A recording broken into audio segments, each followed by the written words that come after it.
falar um pouquinho aqui com você de meio ambiente. Você foi ministro do meio ambiente do governo Bolsonaro por mais de 2 anos. Foi mais de 2 anos, estou correto? Mais de 2 anos? 2 anos e meio, né? 2 anos e meio. E o Ministério do Meio Ambiente era uma dessas. Aliás, o meio ambiente, o assunto meio ambiente, primeiro, ele se tornou o grande assunto no mundo inteiro, em todas as pautas internacionais, né? A relação dos países do ponto de vista ambiental, o meio ambiente passou a ser a peça central da discussão, principalmente do Brasil com os chamados países desenvolvidos, Estados Unidos e Europa em primeiro lugar. Mas o meio ambiente, ele também se tornou, ele é um fetiche da esquerda, ele foi capturado pela esquerda. A pauta ambiental não era uma pauta originalmente de esquerda. Roger Scruton sempre fala muito bem, ora, a direita é que sempre se preocupou, os conservadores que sempre se preocuparam em conservar o que há de bonito na natureza, os parques, né? Aqui nos Estados Unidos, o movimento de criação dos parques foi muito capitaneado pelo Teddy Roosevelt. Sempre foi um movimento que teve um componente forte e que conversa muito com o conservadorismo. Os conservadores querem conservar o que nós chamamos de a beleza.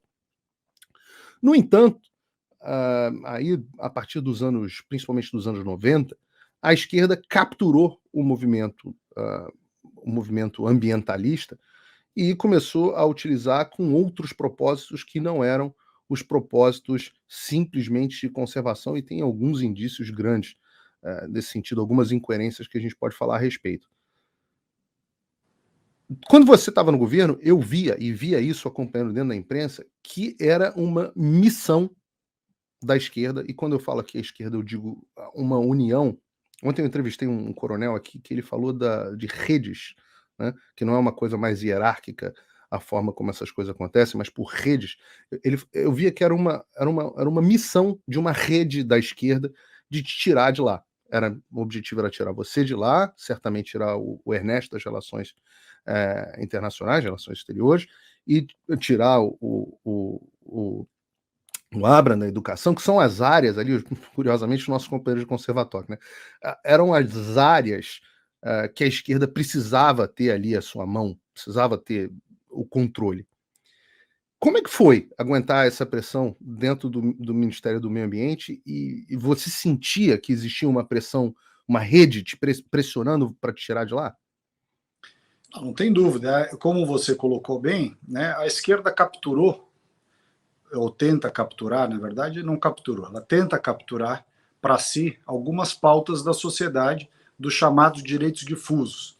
Como a esquerda se provou incompetente na economia, incompetente na administração, corrupta, incapaz de entregar obras de vulto no prazo e no preço e na forma que as pessoas esperam, o que ela tentou capturar? Tentou capturar, ou segue tentando capturar, os assuntos mais filosóficos e ideológicos, né, onde tem valores chamados de direitos difusos pela turma do direito.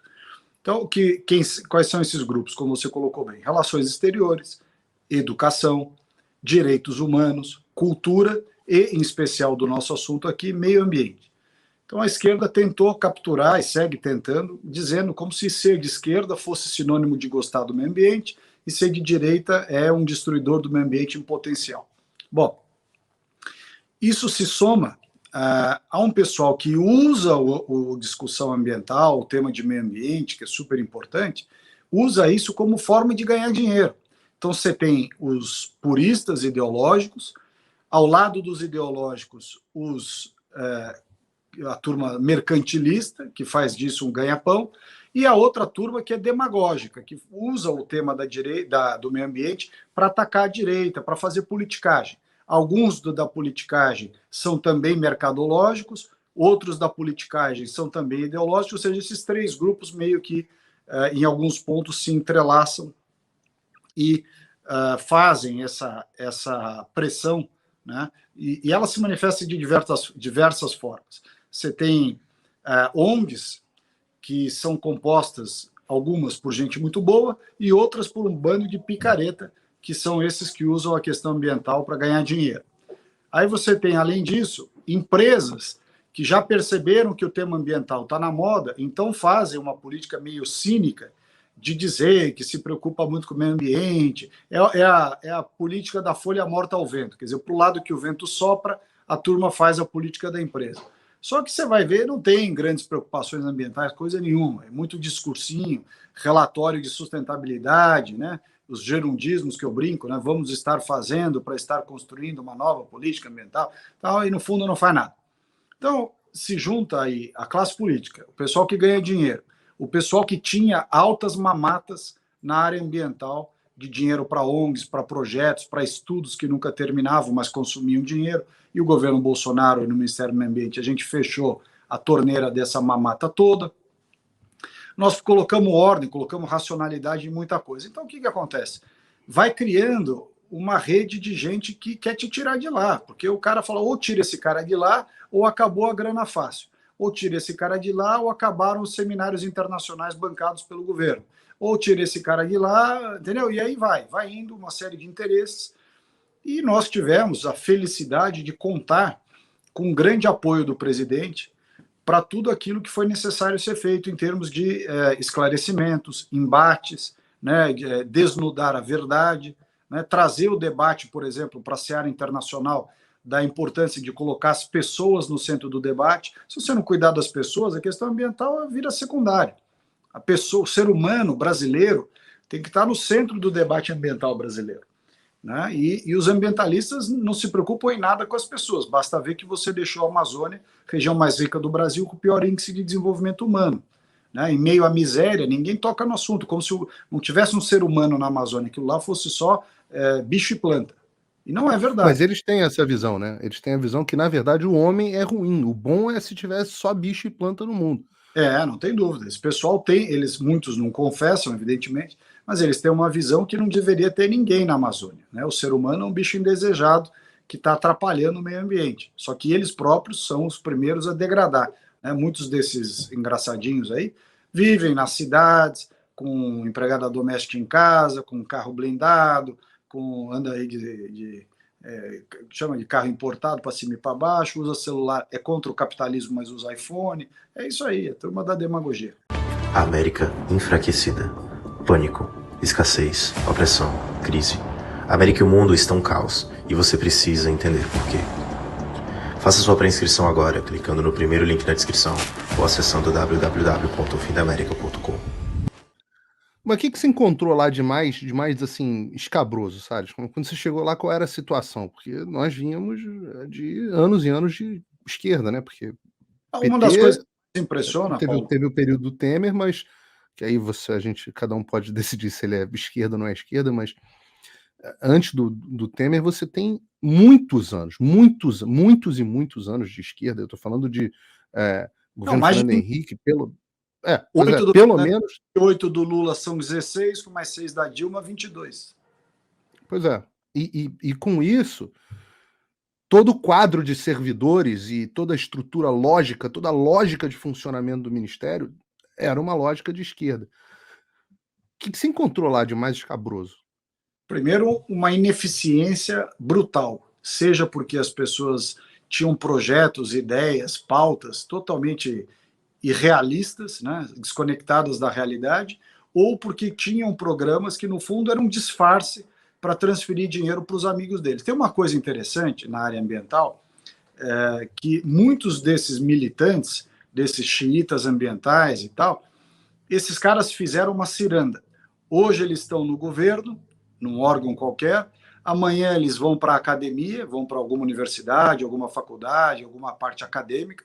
Depois de amanhã, eles estão nas ONGs, ganhando salário, fazendo trabalhos e tudo mais. Aí ele volta para um outro governo. Aí o cara que estava no governo volta para a ONG, fica uma ciranda. O que aconteceu no Ministério do Meio Ambiente? Esse mesmo grupo ficou se revezando no poder. E aí era um tal de quem está no governo apoia a ONG do amigo, aí a ONG do amigo, ele deixa a ONG, vem para o governo, o que estava no governo vai para a ONG, o que estava na ONG vai para a academia, vira professor, aí o governo paga um estudo que não liga nada a lugar nenhum, mas que é o ganha-pão do cara, e quando o cara vem para o governo, ele paga o estudo do outro, e fica esse pacto entre amigos aí, e eles ficaram se retroalimentando. Aí você pergunta, mas para que serve tal programa? Não, é para fazer, não tem objetivo, não tem meta, não tem resultado, né? Um negócio superfaturado. totalmente desconectado da realidade brasileira. Basta dizer o seguinte: os temas ambientais mais importantes do Brasil, que são a falta de saneamento, que deixou 100 milhões de brasileiros sem coleta e tratamento de esgoto. A esquerda nunca ligou para isso, ao contrário, votou contra o marco legal do saneamento agora no Congresso, no governo Bolsonaro, que eles atacam que não cuida do meio ambiente, mas foi o governo Bolsonaro que meteu ficha lá no Congresso, pôs apoio político, articulação e tudo mais, para sair o marco legal do saneamento. E graças ao marco legal do saneamento, teve agora, por exemplo, o leilão da SEDAI, que está resolvendo o problema de falta de saneamento no Rio de Janeiro, que é um problema histórico, né? Um grave e antigo. Eu sou carioca, Salles, e assim, a coisa mais escandalosa para mim é porque o Rio, eu considero o Rio a cidade mais bonita do mundo. Pode ser porque eu sou carioca, mas eu acho que há uma certa imparcialidade nisso, tá? Eu acho o Rio absolutamente deslumbrante. Só que uma coisa que me impressiona é que basicamente todos os corpos hídricos do Rio de Janeiro são poluídos, né? As lagoas, o mar, e eu acho isso uma barbaridade, porque é o que há de mais precioso na cidade. E, no entanto, isso foi um problema que os Estados Unidos resolveram na década de 70, por despoluição do Hudson, despoluição do Potomac, despoluição dos grandes rios e lagoas e baías. Aqui começou na década de 70. Ou seja, década de 70, estamos falando aí de 50 anos atrás. E o Rio de Janeiro não consegue despoluir. A Baía de Guanabara é um nojo, as praias do Rio estão cada vez mais sujas, não é raro você ver fotos aéreas de língua negra e tudo mais. E, no entanto, o próprio pessoal ambientalista do Rio de Janeiro estava sempre mais preocupado com a Amazônia do que com a situação do próprio Rio de Janeiro, né? O cara senta lá na calçada, lá no Leblon, pega um violãozinho, acende um cigarrinho de maconha para falar da Amazônia. Só que acontece o seguinte: o Rio de Janeiro está com um baita de um problema de saneamento, ou falta de saneamento, má gestão do lixo, que é um outro problema, uma chaga brasileira, né? As pessoas não cuidam do lixo, os governos passados não se preocuparam nisso. Nós lançamos o programa Lixão Zero, que já reduziu mais de 20% a quantidade de lixões em todo o país, em 2 anos e meio, 3. Então, esses temas ambientais urbanos, que é onde vive grande parte da população brasileira, é nas cidades. 80% da população brasileira vive nas cidades. Em cidades sem saneamento e sem devido cuidado com resíduo sólido, ou seja, com o lixo. Outro critério importante é a geração de energia a partir do lixo. Aqui no Brasil, disseminou-se propositalmente, aí uma parte por ignorância, uma parte por má fé e uma parte porque tem muita gente envolvida com os esquemas de lixo, né, de coleta e destinação de lixo. Disseminou-se a ideia que você não pode queimar lixo para gerar energia, que isso é perigoso para o meio ambiente porque exala gases. Mentira! A Alemanha, vários países da Europa, os Estados Unidos, o Canadá, o Japão, fazem incineração totalmente segura do lixo, que com isso você não fica enterrando o lixo, gera energia a partir do lixo e não é ruim ambientalmente. Qual é a lógica? Você retira o material reciclável e que tem valor, né? Porque tem um material reciclável que não tem valor econômico. Então não adianta você retirar, porque ninguém vai usar, não vai reaproveitar. Mas papel, papelão, alumínio, né, metais em geral, várias coisas têm valor. Então plástico, você retirar esse material e reaproveitar. Aquilo que não tem aproveitamento econômico do lixo seco, né, você põe para gerar energia. E o orgânico, você converte ou em compostagem para adubar e tudo mais, ou biogás, você produz gás a partir do lixo orgânico. Então tem uma série de soluções para o lixo, mas que só podem ser colocadas em prática se a gente entender que isso tem valor econômico. E só tem sentido quando tem valor econômico, né? Então, e a turma da esquerda nunca se preocupou, Paulo, em cuidar disso, porque esses assuntos, saneamento e lixo, não paga viagem para Paris, COP na Inglaterra, né, seminário na Espanha. Esses caras de lixo e saneamento fazem programa aqui no Brasil mesmo. E aí a esquerda não se interessa, porque o assunto não é charmoso, né? O que é charmoso e rende grana, que esses caras gostam muito de grana, o que é charmoso e gera grana é falar de Amazônia e de mudança climática. E você acha, Salles, honestamente, 2 anos e meio lá dentro, você acha que existia alguma pauta de controle territorial, ou de pelo menos de retirada de soberania nacional do Brasil sobre o território da Amazônia? Não, total, mas não essa soberania no sentido de invasão militar, ocupação, não é isso, né? A soberania, ela se dá em razão das políticas públicas que você pode ou não implementar no seu próprio território. E cada vez mais nós estamos vendo que a pressão internacional, principalmente dos hipócritas dos europeus, que adoram enfiar o dedo no Brasil, mas eles próprios não olham para o seu próprio umbigo, né? Que são eles que emitem 15% dos gases de efeito estufa do planeta, o Brasil é só 2,9%, na verdade. Eles, quando colonizaram países da América Latina ou da África, mataram um monte de gente, escravizaram um monte de gente lá na África. Então, assim, não vem cagar a regra aqui para o brasileiro, não, porque não funciona, entendeu? Nós temos o Código Florestal que eles não têm, nós mantivemos 84% da Amazônia preservada até hoje, eles acabaram com as florestas nativas deles mesmos. Então, assim, só que eles adoram vir dar lição de moral no brasileiro, né? O cara vem aqui e acha que é o dono da verdade.